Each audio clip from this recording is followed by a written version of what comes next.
Сәлем баршаңызға, менің каналыма қош келдіңіздер. Бүгін осындай әдемі индийский манты болмаса жаппасай деп аталатын ерекше тағам дайындайтын боламыз. Бұл тағамның аталуы, яғни біз қазанның бетін қамырмен жабатын болған соң жаппасай деп аталып кеткен. Және де кейбір жерде индийский манты дейміз. Үнді фильмдерін қарайтын болсаңыз, осылай қамырға салмасын салып, қолмен әдемілеп жеп жатады. Сол себепті қалай аталса да бұл қазақ елінің ерекше тағамдарының бірі болып есептеледі. Ендеше бастайық. Ұнымызға тұзды саламыз, бір жұмыртқа және салқын сумен тығыз қылып қамыр бастырып жақсылап елеп аламыз. Әрине, қамыр өте қатты болмау керек, себебі өзінің бабында тұрып қамыр жұмсару керек. Сол себепті орташа қылып қамыр бастырамыз. Енді біз қамыр өзінің бабына келемге дейін жақсылап осылай әдемілеп керек заттарымыздың барлығын турап қуыратын боламыз. Ең алдымен жуылып тазаланған етімізді осылай көбіктеп, яғни төрт бұрышты қылып жақсылап тураймыз. Сәбізді, пиязды, картоп, тәтті бұрыштарыңыз және де қызанақты барлығын осылай әдемілеп біркелкі қылып турап аласыздар. Енді отқа қазанымызды қойып қыздырып, үстіне сұйық майымызды құйып қыздырып аламыз. Туралған заттарымыздың барлығын кезегімен қуырып дайындаймыз.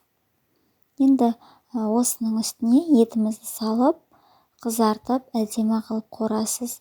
Етіңіз тұздалған болса, тұз салмасаңыз болады. Егер тұздалмаған ет болса, осы қуырылып жатқан кезде міндетті түрде тұз салып қуырасыздар.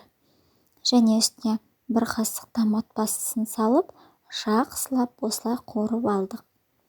Қамырды бір 30 минуттан кейін тағы да жақсылап осылай бастырамыз.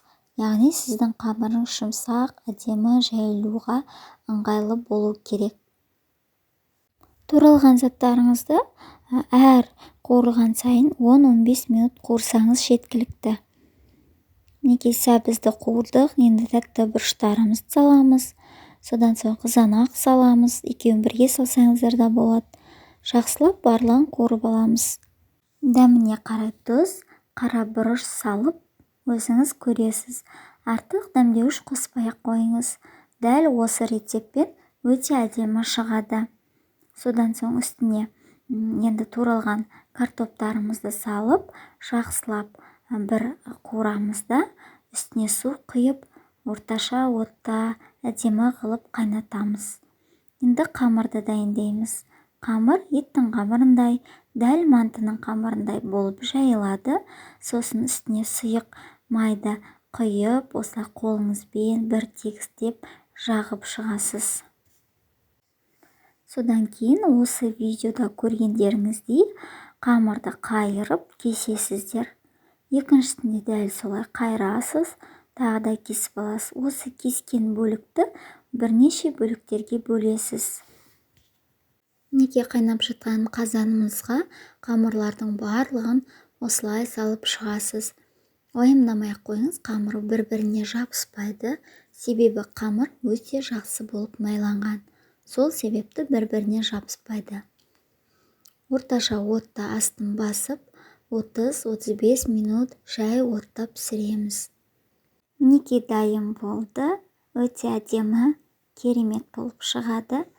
Қамырыңызды салатын табағыңызға осылай орналастырасыз. Содан соң ортасына салмасын саласыз.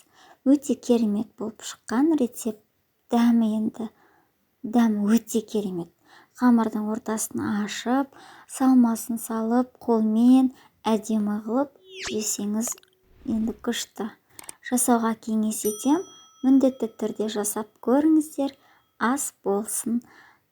Дәл осы рецепті үлкен отбасыға жасайтын болсаңыз, міндетті түрде үлкен қазанға, даладағы әдемі қылып жасауға кеңес берем. Болмаса салмасын екі қазанға бөліп, қамырды екіге бөліп салсаңыз болады. Ол не үшін? Қамыр қайнауы кішкене қиын болады. сіз бірден екі отбасыға жасайтын болсаңыз қамыр тығыз болып қалуы мүмкін, қайнау жағы кішкене қиын болады.